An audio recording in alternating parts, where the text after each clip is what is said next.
Olá, este é o programa Economia da Cultura.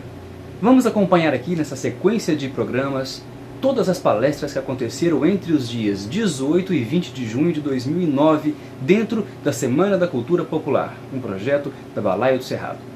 Hoje vamos assistir a palestra do analista de projetos do Instituto Cultural Usiminas, o senhor Marcelo Santos. Agora Marcelo. Boa tarde. Bom, eu preparei uma apresentação que está baseada numa experiência de vida, né? Uma experiência de acompanhamento de projetos, de gestão cultural, tanto no setor público quanto no setor privado.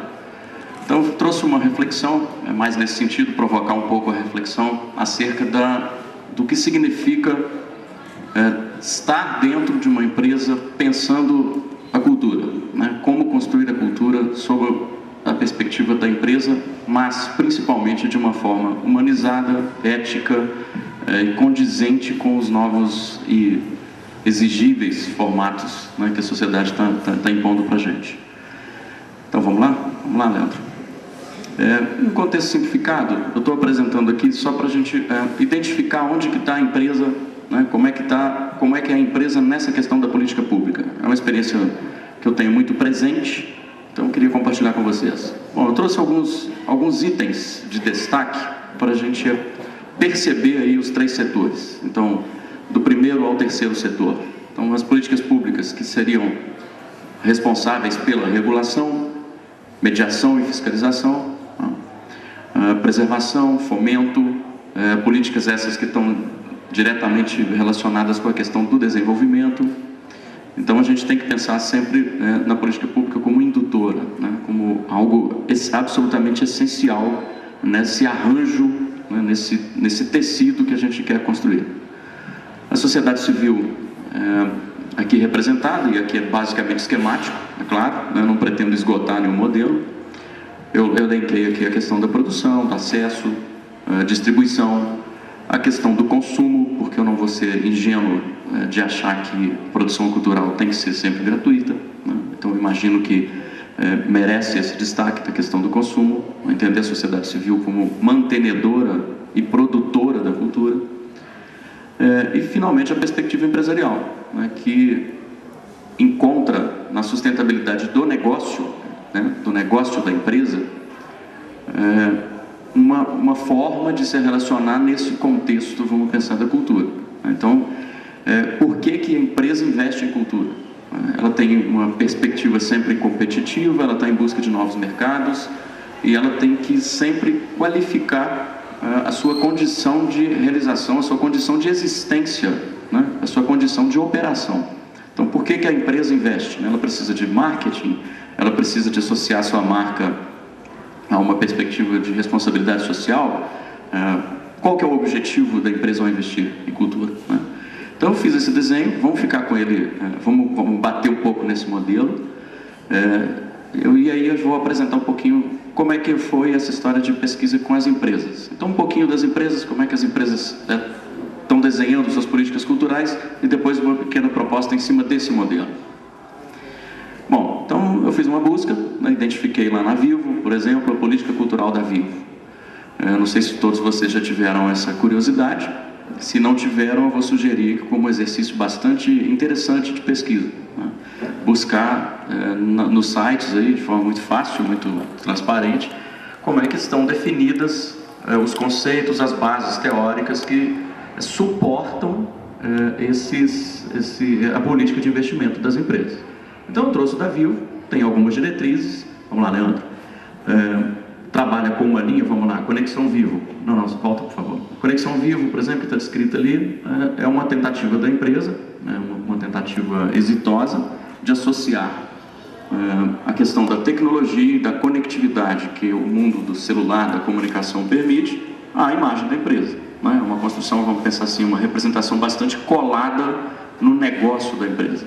Vamos lá. A Fiat também tem uma política, daí é o que eu estou destacando aqui, a Fiat em Minas, né, por meio da sua casa Fiat de Cultura, promove exposições, porque tenta relacionar, vamos pensar assim, a imagem institucional da Fiat há uma produção qualificada, há uma oferta de produtos de qualidade, então por isso ela trabalha com galerias de arte, com as exposições de artes visuais, curadorias muito arrojadas, né? Então, eu estou trazendo aqui alguns exemplos, pessoal, para a gente entender essa conexão necessária entre imagem, tá, da empresa e os seus objetivos ao investir em cultura. No caso da Votorantim, o Lácio certamente fará muito melhor, né, do que eu, mas eu trouxe aqui, eu acho que é um exemplo muito bacana, porque a Votorantim está trabalhando com uma linha de editais dentro da linha de desenvolvimento, né? Então, a democratização de acesso, por exemplo, é um pressuposto entendido aí nessa política de cultura. Né? O que isso traz? Isso nos remete a um posicionamento da empresa, certamente pela sua dimensão de atuação, né? Pela sua diversidade de público. Então, vamos lá, ok? Itaú Cultural, né? E aí são vários exemplos que a gente poderia percorrer por aqui. Vou adiantar um pouquinho para a gente não se deter tanto. É claro que no caso da ArcelorMittal, se a gente tiver um tempinho no final, a gente fala um pouquinho sobre o eixo da política. Eu acho bacana fazer isso, por uma questão mesmo de informar, né, como é que a gente está trabalhando. O Banco do Nordeste, um parceiro interessante, desenvolve projetos muito interessantes, muito consistentes, né, no Nordeste.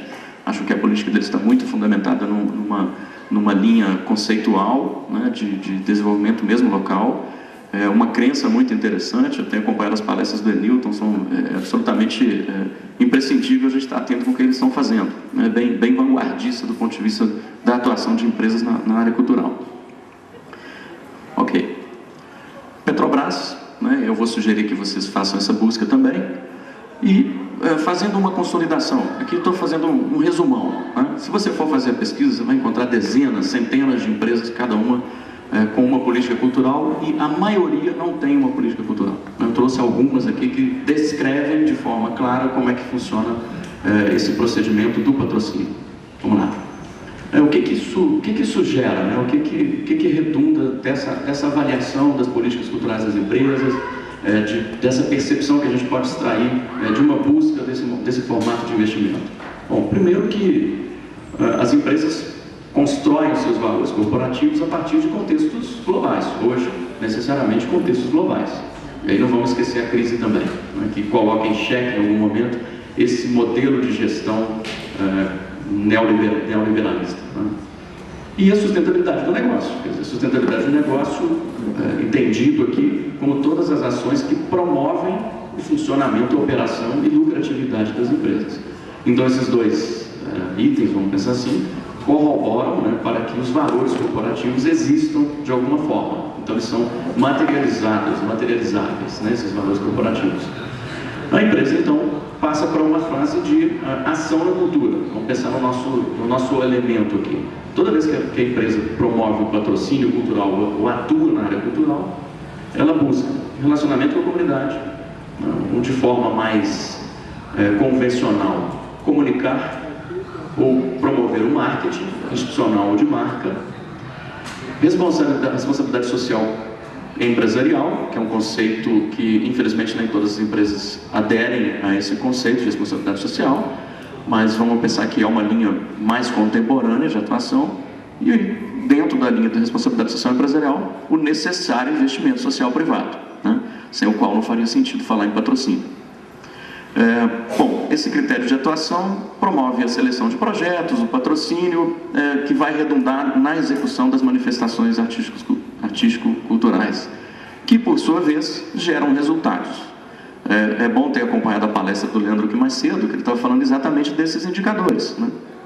Indicadores que a gente precisa ter para comprovar, para captar, para buscar recursos, para indicar, né, que existe resultado nesse trabalho, nessa gestão tática, né, como você coloca bem, do elemento cultura, né? Então, se há uma gestão, há uma tática, eu imagino que almeja-se um objetivo.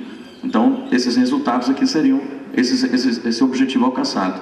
Muitas vezes resultados socioculturais e muitas vezes valorização da imagem.